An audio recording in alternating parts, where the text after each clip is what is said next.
All right, Alden, thanks so much. Taking a look at the Sherman Bridge today, we are just hours before Indiana traffic will be forced to take a detour. And tonight it begins an 11-day closure of the eastbound lanes to allow for demolition and removal of the upper bridge deck. Eastbound 64 will close at 10 tonight and will not open until 5 a.m. on Wednesday, December 20th. This is a lengthy closure. It comes right in the middle of a busy holiday shopping season, as you know. Our Connor Steffen and photojournalist Elijah McKenzie spoke to local retailers banking on your business.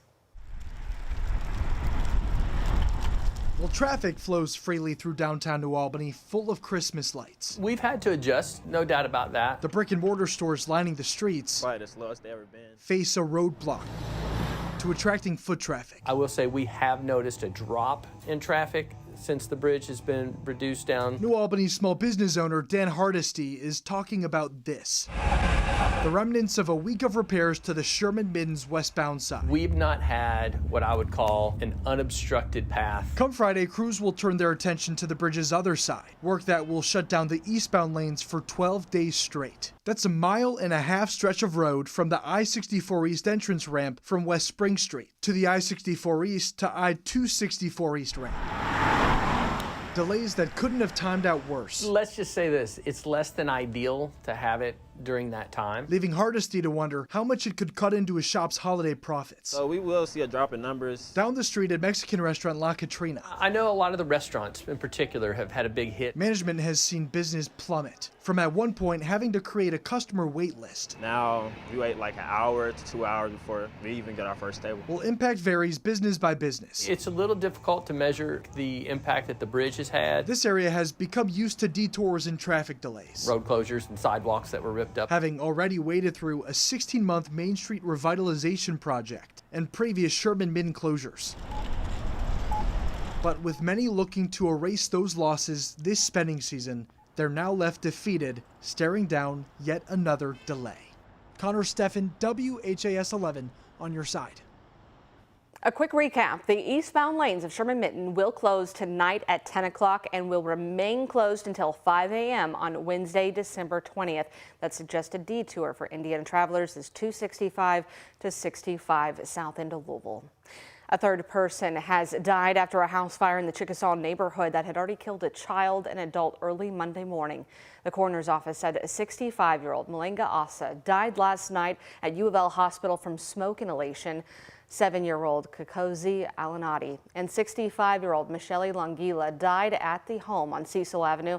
The family had moved here from the Congo not long ago. Investigators said the fire started in the living room and a space heater was likely involved. UPS Teamsters in Louisville are threatening to strike over what they say are unfair labor practices. In a social media post, Teamsters President Sean O'Brien said UPS is denying collective bargaining rights to members at the Centennial Hub, which is near the Worldport. He said yesterday UPS laid off 35 workers there who voted to join Teamsters Local 89 this fall.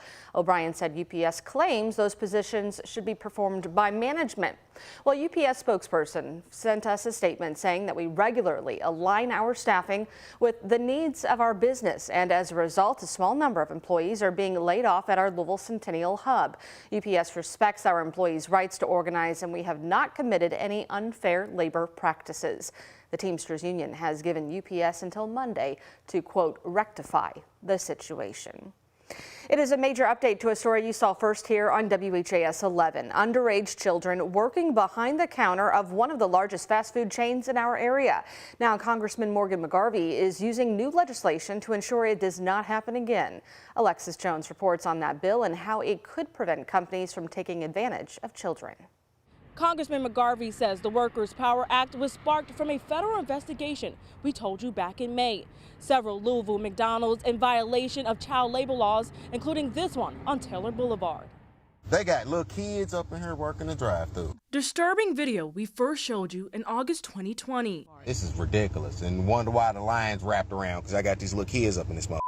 This is the moment a couple found 2 children preparing orders after midnight at this drive-thru on Taylor Boulevard. We blurred the kids' faces to protect their identity, but customer Nathan Pitts said they looked as young as 10 years old. The fact that these kids just handed me my drinks is me off. After a months-long investigation, the Labor Department discovered the children were employed by the McDonald's franchise and sometimes worked as late as 2 in the morning. Investigators also uncovered a total of 305 labor violations at locations across our area. That's completely unacceptable. And it took the news media breaking a story in order for the Department of Labor to conduct an investigation. It's because they're so under-resourced and understaffed. This is why Congressman Morgan McGarvey says he introduced the Workers' Power Act. The bill seeks to provide the Labor Department with resources needed to crack down on violations. That includes workplace health and safety hazards, wage theft, and child labor. First and foremost, I'm a parent. To see 10-year-olds working the fryer at 2 o'clock in the morning is scary. It's dangerous. It's why we have these laws that prevent that from happening in the first place. But if we don't have the enforcement behind it to make sure that those laws are protecting our kids, then these unsafe working conditions are able to continue. To ensure they don't, the legislation will promote reports on the Department of Labor's needs, incentivize recruitment and retention, and create a grant to increase enforcement throughout states. As of right now, McGarvey says the bill has 36 co-sponsors and he hopes to move it to committee soon. In the meantime, he says the community can help. If you see something that looks dangerous, report it. Don't assume that somebody knows it's going on who can do something about it. Ultimately, we want to make sure the Department of Labor has the resources so that this can't happen, but it's up to all of us to do our part. And protect our children. In Louisville, Alexis Jones, WHAS11 on your side. The McDonald's franchises were issued more than $200,000 in fines as a result of these labor law violations. We are following breaking news right now here at noon. A grand jury has indicted a third person in connection to the murder of Crystal Rogers. Steve Lawson has been charged with conspiracy to commit murder and evidence tampering. The missing Bardstown mother of 5 was seen alive July 4th weekend of 2015. That was the last time. The charges stem from an incident that weekend. Steve Lawson was mentioned in one of the very first police interviews between Nelson County Detective John Snow and the main suspect in this case, Brooks Houck. There's also another Lawson charged in connection to the case, Joseph Lawson. And we have learned that Steve Lawson has a son with that name, but have not been able to confirm the two arrested are related.